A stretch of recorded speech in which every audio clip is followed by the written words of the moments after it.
siklus ya. Gimana cara kita kan tadi udah belajar tentang siklus ya, gimana cara harga Bitcoin bekerja dan kira-kira kapan sih Bitcoin dan crypto market tuh bakal rebound. Nah, kita kalau misalnya kita mau analisa kripto yang lain, kita harus tahu dulu nih, di dalam cryptocurrency itu sama kayak misalnya kita invest di saham. Di saham itu kan ada sektornya, contohnya ada perbankan, ada consumer goods kayak Indomie ya kan, ada juga misalnya mobil kayak Astra. Sama, di kripto itu juga ada sektor-sektornya dan di sini kita akan belajar nih, apa aja sih sektor-sektor dari industri kripto. Nah, kita akan bahas dari yang paling besar dulu, yaitu yang tipenya itu adalah store of value. Jadi fungsinya dari kripto yang store of value ini apa? Sesuai namanya, store of value.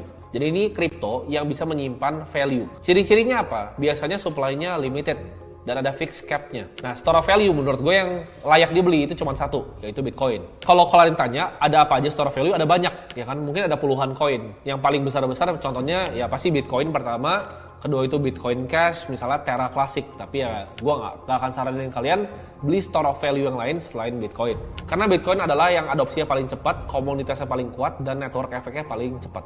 Nah, kalau misalnya yang store of value ini, mungkin ya cukup straightforward lah untuk kalian. Ini kayak misalnya kalian beli Bitcoin aja udah tinggal dan lupain. Ini untuk menjaga value dari aset kalian. Nextnya, kategori yang besar ya. Ini kategori yang lumayan besar adalah DeFi atau biasa orang sebutnya Decentralized Finance. Nah, contohnya DeFi ini apa? Jadi DeFi itu contohnya seperti protokol-protokol seperti Uniswap, ya kan, Chainlink, Avalanche, Aave, dan lain-lain.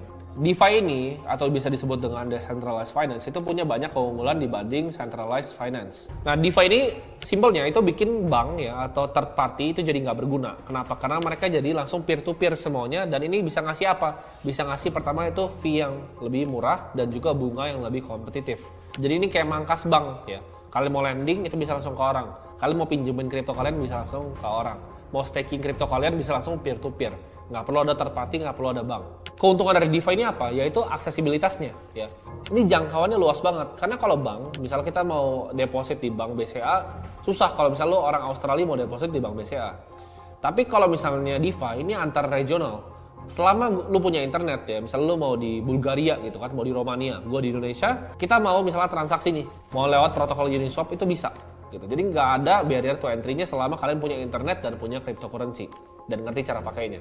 Fee-nya juga bisa rendah karena nggak ada bank di tengahnya, ya nggak ada kustodian aneh-aneh dan juga nggak ada clearing. Jadi fee-nya itu nggak kepangkas banyak-banyak.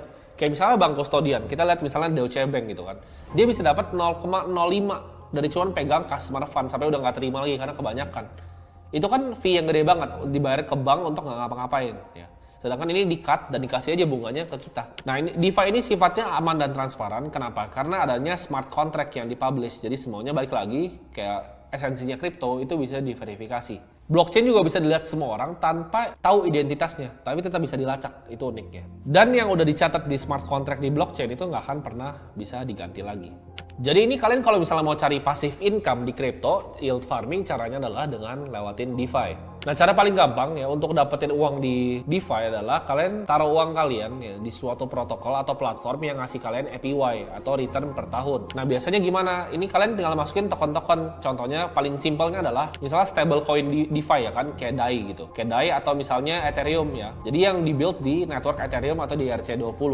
Jadi kalian deposit Ethereum kalian ke suatu protokol, kalian bisa dapat misalnya 4% atau 5%. Nah, ini unik menurut gue use case-nya. Kenapa? Karena menurut gue orang bisa nggak beli bonds lagi, nggak beli surat hutang, tinggal beli Ethereum aja, di staking, di yield farm gitu Ethereum-nya, atau dia beli stablecoin, lebih enak. Tapi kalau misal kalian yang mau coba yield farming, yang mau coba DeFi, kalian pakai yang stablecoin kayak DAI aja, karena kalian nggak usah pikirin volatilitas dari marketnya. Kalau Ethereum kan naik turun. Kalau kalian beli stablecoin yang peg 1:1 sama USD kayak DAI, kalian tinggal yield farm, kalian dapat misalnya 5-6% per tahunnya.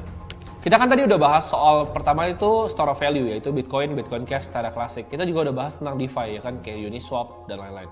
Tapi ada juga yang ketiga, yaitu DEX atau orang biasa sebutnya dengan Decentralized Exchange. Jadi kalau kita tahu kan ada exchange ada dua tipe, ada centralized yang gede kayak misalnya Binance, Coinbase, Indodax. Kita percaya bahwa mereka tuh pegang fund yang kita punya dan mereka lakuin dengan proof of reserve. Tapi DEX ini itu kalian bisa verifikasi sendiri. Jadi itu transaksi peer-to-peer antara buyer langsung diketemuin dengan sellernya. Nah, exchange ini itu contohnya apa? Contohnya seperti Curve Finance ya kan, PancakeSwap. Jadi kalian bisa langsung pakai di dalam protokolnya mereka. Tapi untuk pemula, gue nggak saranin kalian untuk langsung terjun kayak misalnya ke DEX ini. Kenapa? Karena ini lebih complicated. Jadi kalau mau beli kripto, tetap lewat centralized exchange.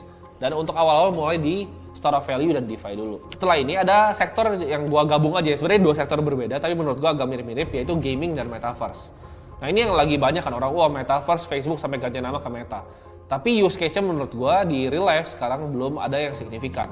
Kita bisa lihat beberapa project-project ya, contohnya seperti Sandbox ya kan. Menurut gua itu kayak versi jeleknya Minecraft aja gitu kan. Sandbox, ada Decentraland ya. Banyak project-project lain seperti Axie Infinity yang dulu kasih yield ke orang tapi sekarang udah enggak. Jadi gua sih pribadi kurang suka dengan sektor yang ini. Gua lebih prefer main di DeFi ataupun di store of value.